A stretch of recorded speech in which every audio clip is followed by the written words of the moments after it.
So you run the Environmental Outreach Club at LGHS. Could you tell us a bit about the club and why you started it? Our club's goals are to educate our community and make lasting changes to help battle climate change. So in starting the club, I really just wanted to be a part of a bigger movement and kind of gather people who have the same goal to fight this climate crisis. Growing up, I've always been an outdoors person. My dad is actually a professional landscape photographer, so I've always appreciated the natural beauty of our planet.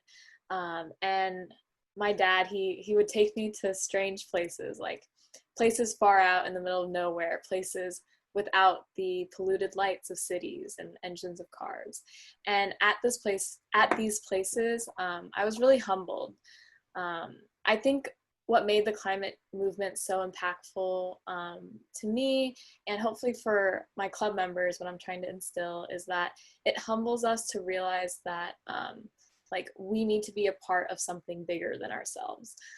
So like personally, like I've always been trying to implement environmentally friendly actions in like my family, but I just really I think that the difference can be way larger if we kind of get people together with the same goals and really focus on making a difference. Yeah. Can you tell us about what projects you've worked on, and can you describe them for us? Yeah. So last year was the first year of the club. I co-founded it with a few friends, and in that year, we mainly focused on trying to implement like tutorial talks during the school tutorial period, just to like educate our school, our student body, as well as working on implementing a composting initiative at the school. So last year we started a petition. You may or may not have heard of it, but we got hundreds and hundreds of signatures on it from students saying that they really wanted to see composting at our school. And really, we just wanted to make a difference and start seeing changes at our local level.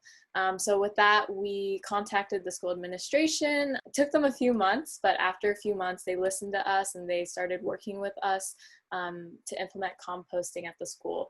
So this year was actually the year we were supposed to implement it, but because we're all online, it's just going to be kind of postponed until we go back in person. So we're working on purchasing like composting bins and trying to find ways to teach the student body how to correctly compost so that it can actually make a difference on our waste and how we dispose of it. Yeah. What projects do you plan on pursuing in the future? All right. So, well, for this current year, we're really working on educating the youth. So we feel like it's really important for future generations to grow up appreciating and kind of feeling this urge, like feeling the urgency of the climate crisis, because it's a real thing. And if we don't act within the next like 5 years, we could really be in trouble. So one of our main goals is reaching out to schools in the area, so like local elementary schools. We're kind of reaching out to middle school in like the San Francisco area, seeing if we can partner with them. But it's really just educating the youth and making them realize that their individual actions have an impact.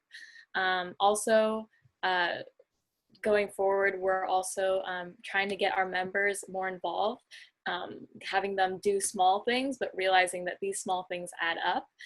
So just things like not using like single-use plastics, stuff like that. Yeah. So for those who want to get involved in climate activism but don't know where to start, what would you recommend? I'd recommend just starting like with yourself and your own actions. So start with yourself. Think about how you can maybe like challenge yourself. Like for a week, try not to use any single-use plastics. So no like paper plates, paper straws, just none of that. Maybe in your family, try to get them to install panels. have them to start composting, getting rid of single-use water bottles in your family, in your household. Just start small, start with yourself. And then of course, there's always some movement going around. So locally, we have a Santa Clara Climate Reality chapter. If you want to get involved, there's groups everywhere, so you could join our club, and we'll connect you with resources, opportunities.